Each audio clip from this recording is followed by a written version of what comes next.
Sziasztok, hello! Már régebb óta nem jelentkeztem. Sok minden történt velem, de minden oké. Mai nap egy Adam Sandler filmet, egy Netflixes Adam Sandler filmet szeretnék bemutatni. Ennek a címe a Hustle, magyar címén Mindent egy lapra című film.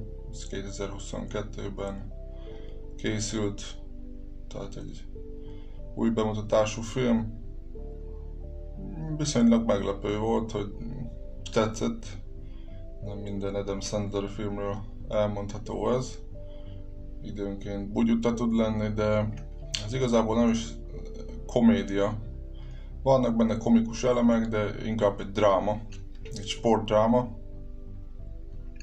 ami Adam Sandler karaktere szempontjából történik. Az ő karakteres Stanley Sugarman, egy játékos megfigyelő, aki az NBA-be, kosárlabda bajnokságba keres játékosokat, járja a világot, állandóan utazik, és nézelődik új játékosok után. Több ismert színész is feltűnik a filmben, az egyik például a Warcraftból a Medivh karaktere, akit Ben Foster játszott, egy igazi tegyérbe mászó figura. Akkor ott van még Robert Duvall is, egy idősebb színész, Apokalipszis mostba, Mintavillámba játszott még régebben, már nagyon idős. Akkor a főszereplő az Juan Hernán Gómez, tehát ő valójában is egy kosarazó, és az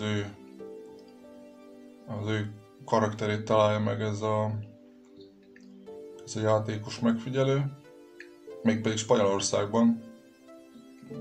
Egy másik játékos megy el megfigyelni, keresni, aki végül nem jön el, és egy ilyen utcai kosarazás során meglátja ezt a játékost, akinek a neve Bo Cruz, spanyolos neve van, és ott elkezdi követni, megpróbál vele beszélni, és akkor vége az lesz, hogy elviszi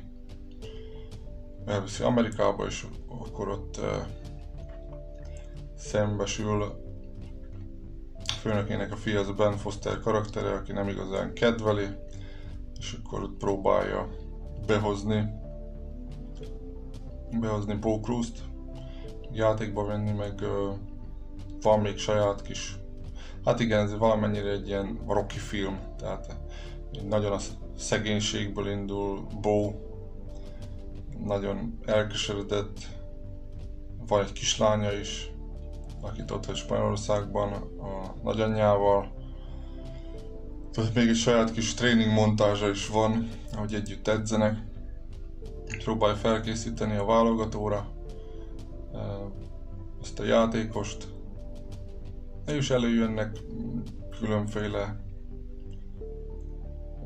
nehézségeik is, mind a kettőjük hordoz a múltból bizonyos dolgokat, amiket nem akarok elspoilerezni, de részt kapnak a történetben, és próbálnak együtt megküzdeni a kihívásaikkal, és többek között ez az apa-lánya viszony is nagy hangsúlyt kap.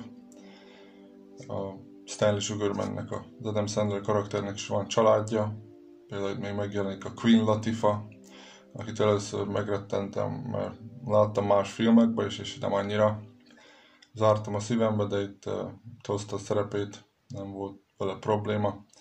És akkor meg van egy lánya, akit elhanyagol a sok utazgatás, meg a meló miatt, és akkor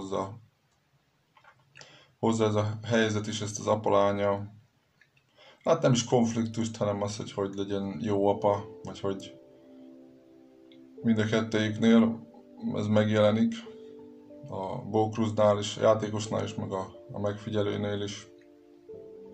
Egy kicsit, aki látta a Jerry Maguire-t, a nagy hátra arc, a Tom Cruise-os filmet, ott is egy ilyen pálfordulás megjelenik. meg a Rocky párhuzam még abban is, hogy Philadelphiában játszódik, mert ugye a Rocky is Philadelphiában játszódott, a Sylvester Stallone film, meg ez a történet is ott játszódik. Hát nagyjából ennyi lenne, spoiler nélkül, nem is szeretnék nagyon többet elárulni. Nekem tetszett, olyan jó érzéssel tölti az embert, volt normális története, olyan nagyon nem volt több karakter, mint amennyire szükség volt. Voltak valódi kosarasok is, velük is volt pár poén, őket nem lőném le, nézzétek meg. De olyan jó érzése volt, tanúsága, volt eleje, vége. Ez igazából nem mindegyik jelenbéli filmről elmondható. De alapvetően egy jó film. Ahogy néztem az értékeléseket, a többi embernek is tetszett, az embereknek általában bejött ez a film. Úgyhogy nézzétek meg, ha tetszett a videó, dobj egy lájkot, osszátok meg, iratkozz fel, és szép napot kívánok nektek, jó filmezést! Sziasztok, hello!